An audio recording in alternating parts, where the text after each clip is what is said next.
Hi, I'm Gary Allen Ruth. I've been a professional writer of science fiction, fantasy, and mystery stories for many years.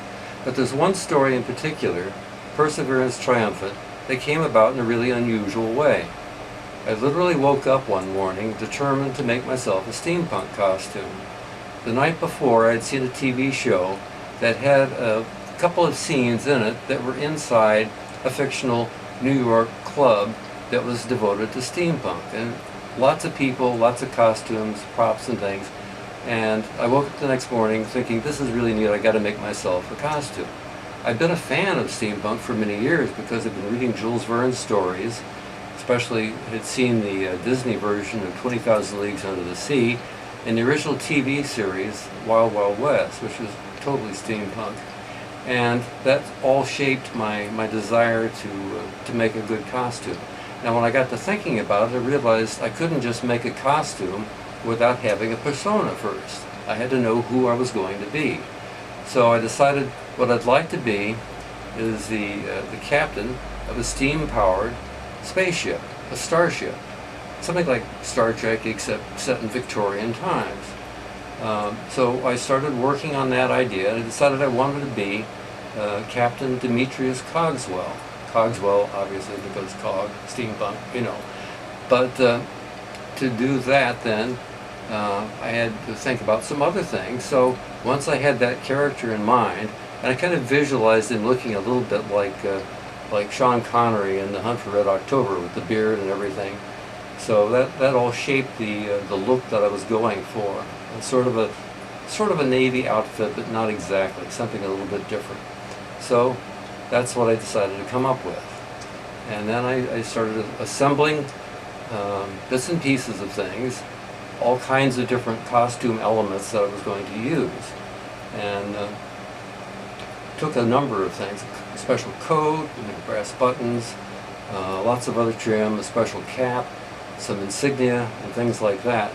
And it took a while. By the time I got through breakfast, I'd not only come up with a persona and a character, I'd also imagined all kinds of other things, and I'll get into that in just a minute.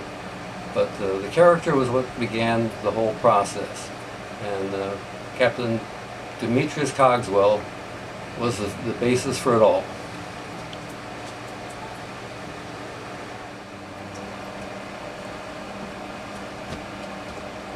Captain Demetrius Cogswell, at your service. This is the costume that I came up with. In the process of working out the character, the persona and everything, I also was thinking about how would the spaceship work, how would it be built. I imagined it might be very much like a submarine, except in space you're keeping out the void of space, whereas in a submarine you're keeping out the water. So I sort of kept that in mind as I worked, and decided it would have to be built in space using a special electromagnetic lift device invented by Tesla to lift all the pieces of bulkheads and other parts up into space. Once I had the idea for the ship in mind, I figured, well, it has to have a crew. So I thought, well, besides the captain, he'd need some way of communicating with the Star Admiralty, especially at great distances.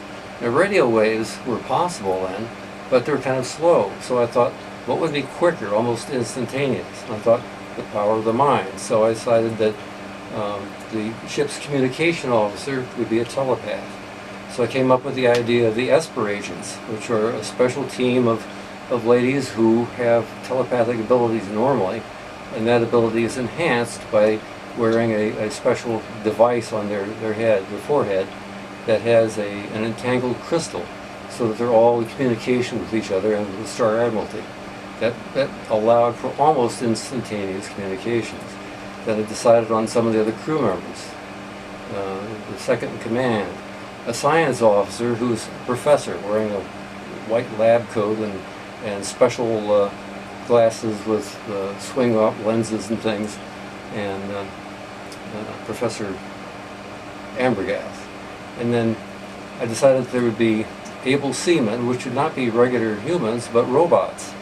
And I devised a sort of an unusual way for the robots to be able to think and function, based on a kind of a silly pun, but it worked and made more sense as it went along and allowed for some really exciting scenes. After I got that part done, I decided it'd have to be a villain, an appropriate villain, and came up with a really nasty guy who's a baron in the Austro-Hungarian Empire with a castle way up at the top of a mountain peak, which would only be accessible by Zeppelin. As I developed this more and more, I came to realize that I didn't just come up with an idea for a costume. I actually came up with an idea for a screenplay, and I started putting more work into that, and I eventually wrote a 2-hour screenplay based on that whole concept.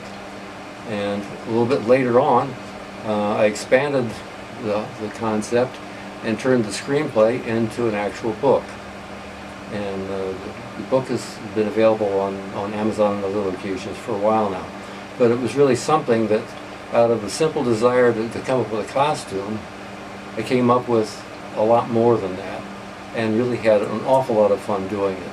I love steampunk, and creating these characters in this situation was just a joy to work on. So, thank you for listening.